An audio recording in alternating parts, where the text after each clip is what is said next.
Hi, everybody. We've got a few minutes before we get started.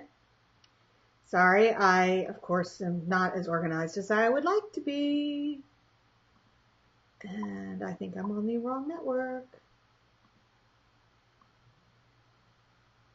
I am, but we'll see how it goes.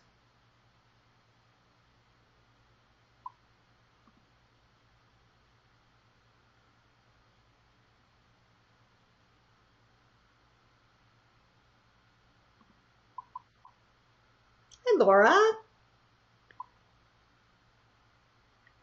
Hi, Tommy. Hi, Sharon. Good to see you. I'm glad you're here. We've got a few minutes to go before we get started. And I'm, of course, a little bit behind. If you're watching the recording, I've got something clicking in the background. If you're watching the recording, skip forward to where this turns to 0, and I will be right back.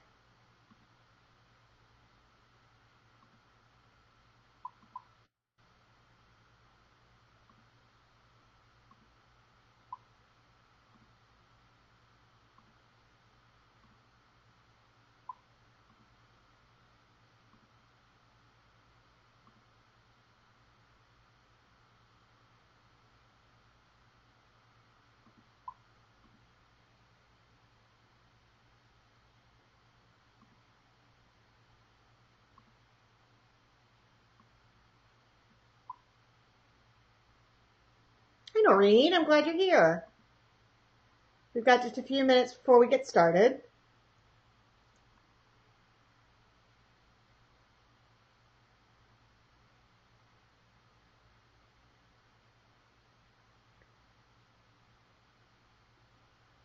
Hi, Madeline.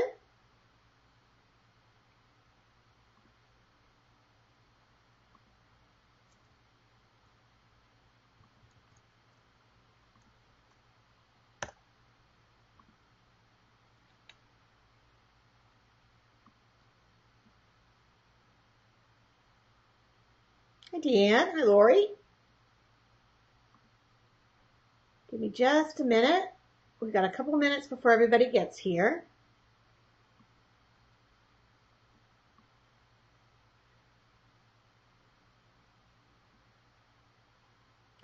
Hi, Mandy. How's everyone's weekend? Who's done with school?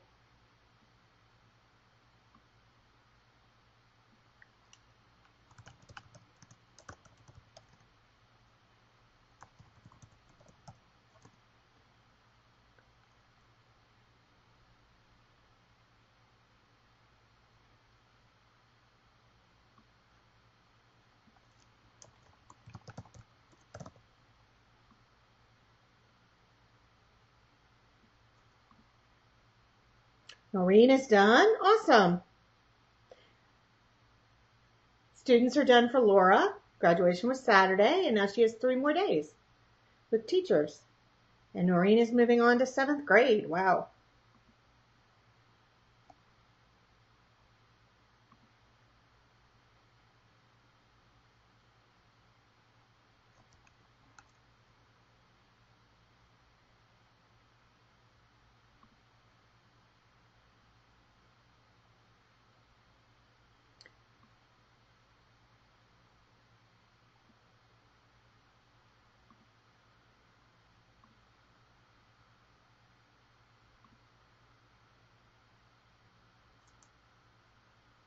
Mandy finished last Wednesday.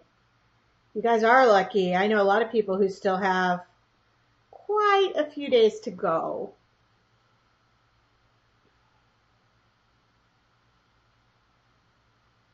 Oh, your son is going on to 7th grade. Right, Noreen. I should have known that. All right. We are ready to get started. Let me clear off the countdown.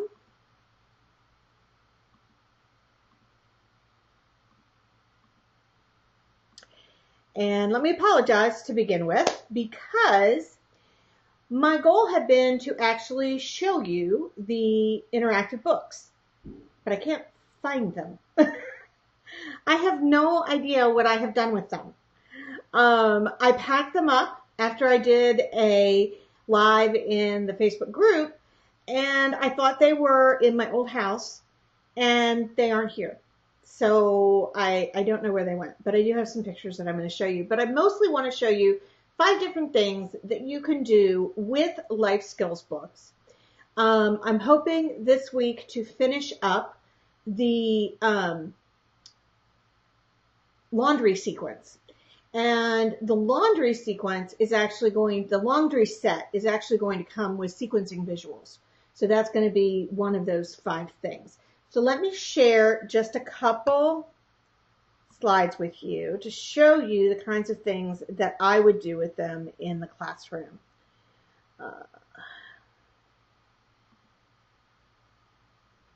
Okay, so the first thing that I would do would be matching. I mean, obviously one of the reasons that we use interactive books is to work on matching. And one of the things that you can do with these particular books are they can match picture to picture, or they can match word to picture. So you can work on matching at 2 different levels. If you have a student who's just working on matching, but he's not really at a stage where he could look at this picture, for instance, and be able to know that that went with a picture over here, he really needs to match more picture on picture. You could do it backwards. So put the pictures in the book, in the text, read it, and remove them and match them, because underneath here are actual cards with the exact same pictures and words. So you can use them at various different levels. I really like them also for morning meeting, or any type of reading group activity to work on literacy. So one of the things that we work on is understanding that the picture represents a word, what the words are, what the title of the book is, who the author is, turning the pages as we go. And there are pages of different levels. So some are verbs, like this one. And this one you can kind of see has a variety of verbs and nouns. So mows, a sprinkler, flowers. So it's got some nouns, it's got some verbs, and I designed it that way so that you could use it for a variety of students, because most of you don't have students in your classroom that are all at the same level. Hi, Marian. Hi, Suya. Good to have you here. Hi, Donna. So most of you don't have students that are all at the same level during your group time. And so I like having one tool that I can kind of differentiate for different levels. So some kids can find the words, some kids can find the pictures, some kids might put them back. So put them back on and match them over on the storage page. So you can use them for a variety of different reasons. I also like to have them each have a picture or a word and have to recognize when we get to that page in the text and raise their hand and add it into the book. So it's a good opportunity for them to practice those literacy kinds of things. Hi, Jill. Hi, Denise.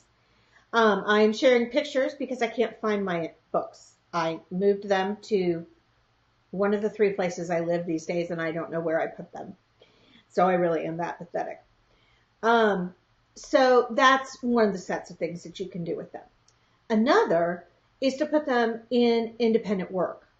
So you can, once the students have mastered it, you can actually put the books in independent work, and depending on whether the students are taking the pictures out and matching picture to picture or finding the right pages and filling it in, this is a way that our students, thank you, Noreen, this is a way that our students can actually read the books. And one of the things that I get as a lot of feedback on the interactive books is the pride that the students take and the fact that they can read the books. And I think that that's huge. Another thing that you can do with them is use them as a peer activity. So I've used them where they go into a general ed class and with a peer, they read the book. And so it becomes something that, again, kids at different levels can do, and it becomes a sharing activity for them with typical peers. I've also had them use the books to go into a younger classroom and present to them, to be able to read the book to them because they've got the picture cues. Now, you can do it with my interactive books. You can also make your own interactive books. So whether it's going to Tar Heel Reader and downloading 2 copies and making a copy of one, taking that second copy and using that as your matching pictures, that's a good way to do it as well. These books, I have also made task cards for reading comprehension because I know that that's an area that many of you really, really struggle with in terms of helping your students be effective. So I created a variety of task cards. There are actually sets with pictures and an identical sets with just words. So again, differing levels. So when I asked you guys, you said, please make a set with just words and no pictures. So I did. So again, where did they take the clippings and branches? So there are some questions in each book that are more concrete, so they can actually go into the book. This is a different book, but they can go into the book and find the exact text and answer the question. And there are some that they have to actually extrapolate who did it. So for instance, in this book, in Taking Care of the Yard, it's all he and she. She plants the flowers. The student then has to comprehend that there's a man and a woman in this book as the characters, and they have to answer who questions for she. So she plants the flowers is what the book says, and they have to recognize that that means that the right answer is Mindy, not Ray. So there are who questions, what questions, where questions. I don't think there's any why questions, and how questions. So all the books have kind of differing levels. Some are a little bit more basic, some are more advanced. This one gets at a number of different things, from verbs to pronouns to extrapolating some of the reading comprehension. This book, Around the House, so there's yard work, there's cleaning the house, there's around the house, and there's chores around the house. I tried to make them all focused. There was going to be laundry, but as I did laundry, it became clear that they needed to be their own set. So laundry, I hope, will be out by the end of this week if I can actually get it done. Around the house is all about what happens in the different rooms of the house. But so it's asking where questions. So where do you take a shower? In the bathroom, in the kitchen, or the bedroom? And so they can use a bingo marker, they can use a clothespin, they can use a paper clip, whatever it is that you want them to use. But in this book, there are also 2 harder questions. The book actually says the garage is where we keep the car. So those were our nouns, car and television were our nouns for this book, whereas the other ones were still nouns, but they were rooms instead of items. And so in this one, there's a question about what goes in, where does the car go, and what goes in the garage. So it's getting at, again, extrapolating a little bit, because the line is, what do we put in the garage, or the car goes in the garage. So I tried to make them a little bit varied in terms of their difficulty, but they're still pretty straightforward. They're all photographs. So one of the things that you can also do, you can use them for direct instruction, for reading, for literacy, as well as, and for matching words to pictures, but you can also use them for reading comprehension, and you could use the task cards in direct instruction for reading comprehension. I'm on the wrong page to talk about reading comprehension. You can also use the task cards in direct instruction, but once the students master them, you can also put them in their independent work area. So the other thing that you can do, and I can't show it to you because it's going to come out with the laundry one, is sequencing. So the laundry set is actually putting the clothes in the washer, putting the clothes in the dryer and running the dryer, and then folding and putting away the clothes are the 3 books.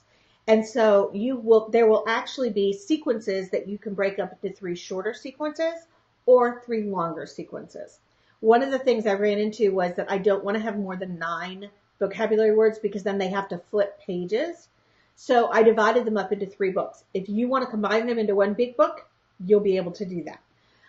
But then you can actually, there will be sequencing cards that based on what they read and then doing the laundry, they can use to put the sequence together of that life skill.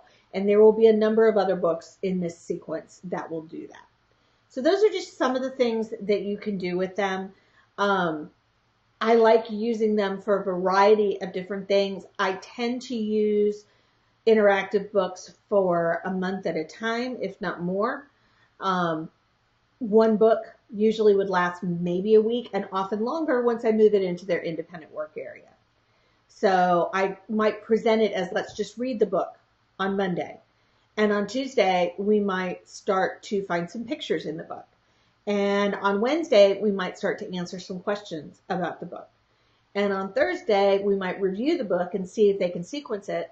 And on Friday, it might be ready to go into their independent work area, or it might be an easy activity for us to do as a group. So you can use them in a lot of different ways. In some classes, I might use them for a month.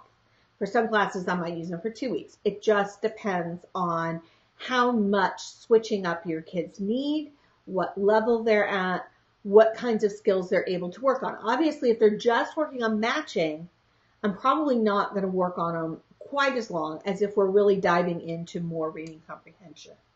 So they're designed to be flexible to meet the needs of your students, because I know that most of you don't know who you'll have next year and don't know, they're not all going to be on the same level.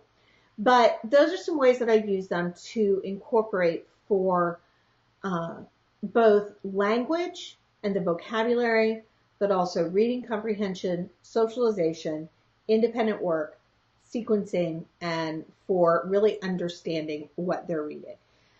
There's a huge need, I think, for us to have tools that reflect their daily life.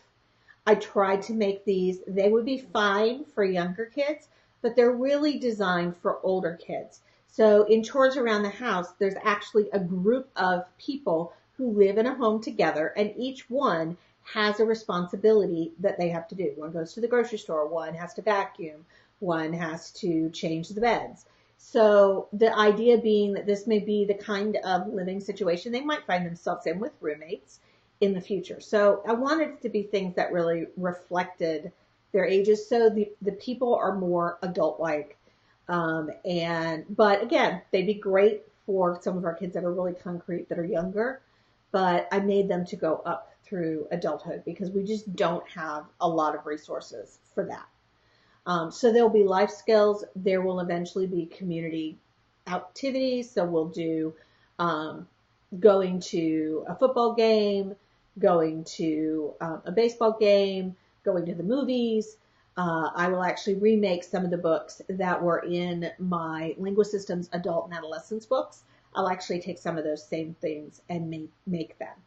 And once I get more settled someday, when they finish my house, and I will actually get all of the books from Linguasystems that the adult, I had a set of interactive books that were published by Linguasystems. My kids' books are still there. My adult and adolescent books were discontinued because there just wasn't enough demand. We bought all the discontinued stock, so they're going to become probably challenge prizes for the Academy. I'll probably give a few away on the blog. So once I actually move them from my fence to my actual house and have a place to put them, I will start putting them to use, and you'll start getting them for different things. Right. Well, and Laura says,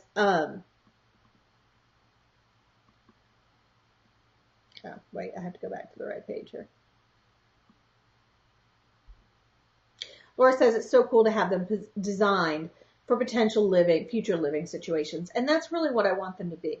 I want them to be something that high school students and adults would feel good about and not feel like they're kid books.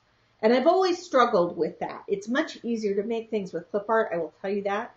And there may be some that eventually have some clip art because kids do have to read books that have illustrations. But I will do my very best to make sure that the clip art is older and not the cutesy baby stuff because I know that's not what our older guys need. So if you've got kids in elementary doing life skills, these are going to map well on that. The sequencing cards can also be used to do a task analysis with a visual schedule. They will match up to some degree with my visual schedules, although my visual schedules are clip art based. If there's something else that you want to see, definitely let me know. Yes, definitely good for middle schoolers as well. Okay, so what are your questions?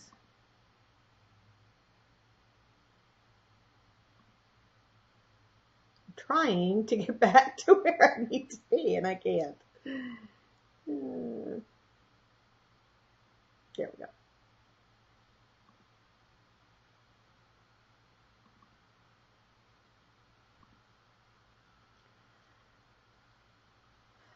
Let me change my source back to me.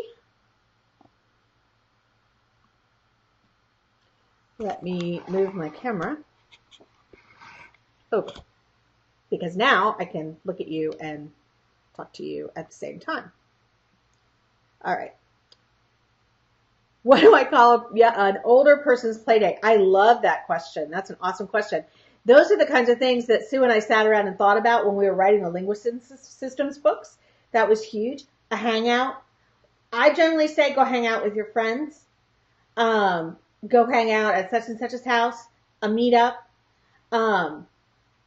Absolutely, Terry. I'd be happy to. I will put it in the link with the video. There's actually a link on, if you go to my blog, to autismclassroomresources.com, on the right-hand side, there's a link. If you wait for it to cycle, it has all my books are there as well. So I would call an older person's play date a hangout, a meetup, go hang with your friends, let's go to a movie, those kinds of things. That's an awesome question. And that was one of the things, too, that, you know, when I write these books, it always cracks me up because when I wrote the first set for Linguasystems, it was really funny because we could spend a half an hour talking about whether or not it was a merry-go-round or a carousel. And it really depended on what part of the country you were on. Now, Terry, I also have interactive books that are set up like these. Like this one, which has a very bad glare on it, is about pets. I have a pet set. And they have some yes/no questions. Boy, that glare is really bad.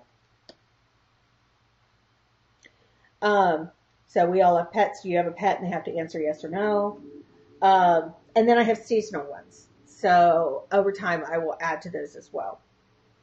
And those are great for elementary students, and some are great for older students. I also have some functional ones, so I'll put that link up here as well. Other questions you guys have? What would you like to see lives focus on as we go forward? Things are getting a little bit more settled, so I hope to be back on a regular basis. And who do I get to see in Texas, in Pittsburgh, Texas next week? That's my other question. How do you teach time management to middle schoolers? Okay, that's a good one. Part of it will depend on their level of functioning. I actually did, have you seen the lives, Noreen?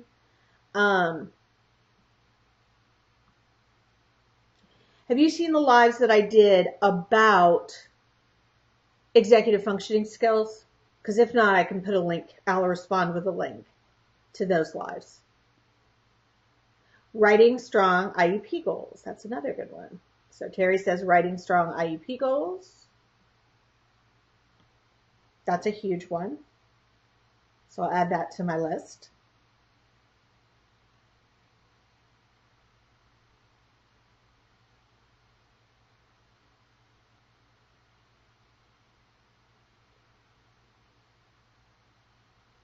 Okay, then I will definitely find the link for you, Noreen.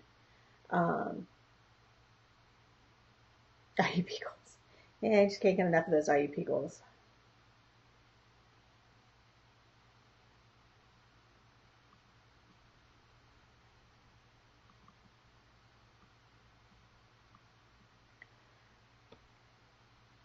questions?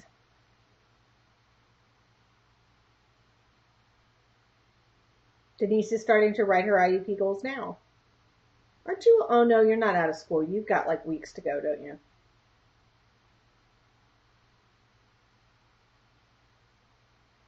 Well, and Denise, you know that we've got the workshop in the academy on writing IUP goals. So don't forget about that.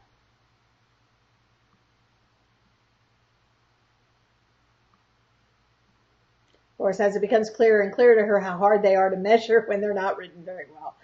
That continually becomes clear to me. That's not unusual.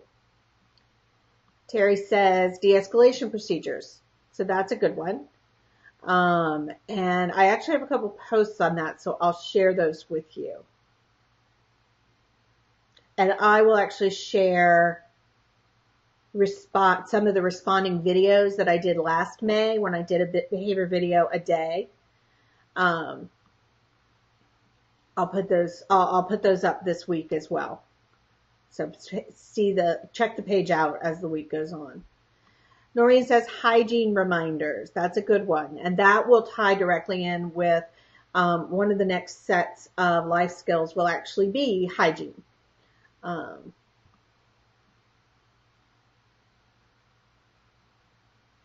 3 more weeks, 23 days, and Denise has another month. Ay. Well, Denise can laugh at us all at the end of July when all the other kids are going back to school.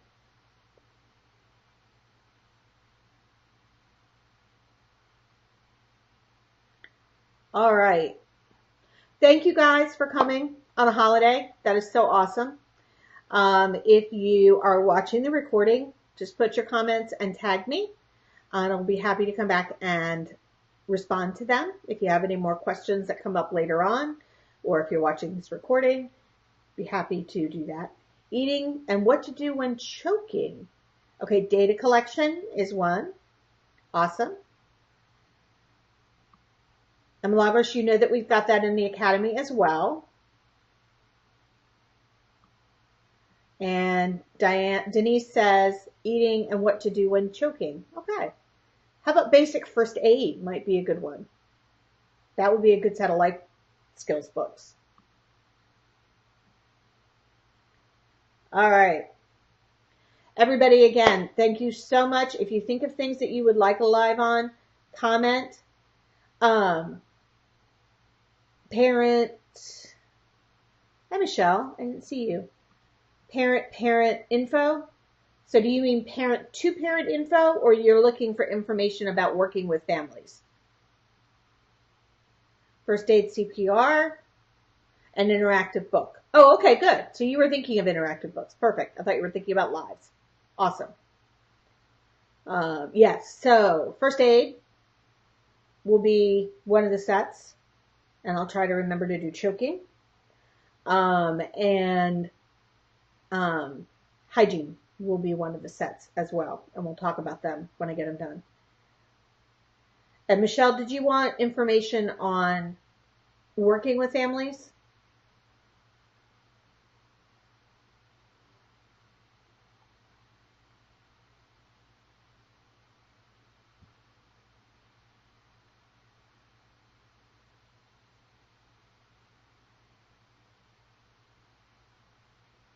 Okay, because I can add that to the live list as well.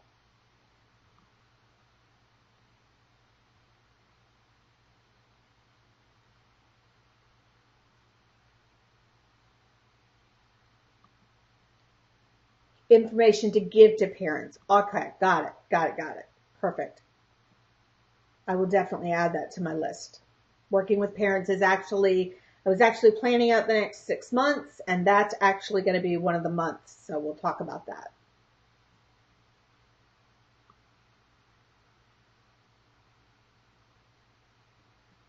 All right.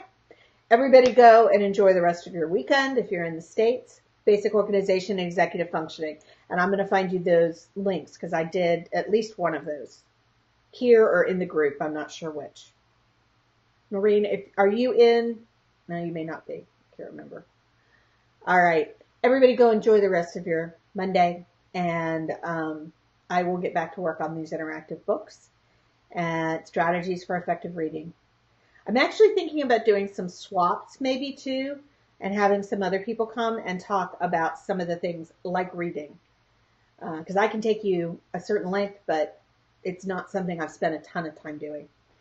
All right, everybody, have a good night. Have a good end of your weekend. Have a good week if you're off school or at school. And hopefully I'll see you somewhere next weekend.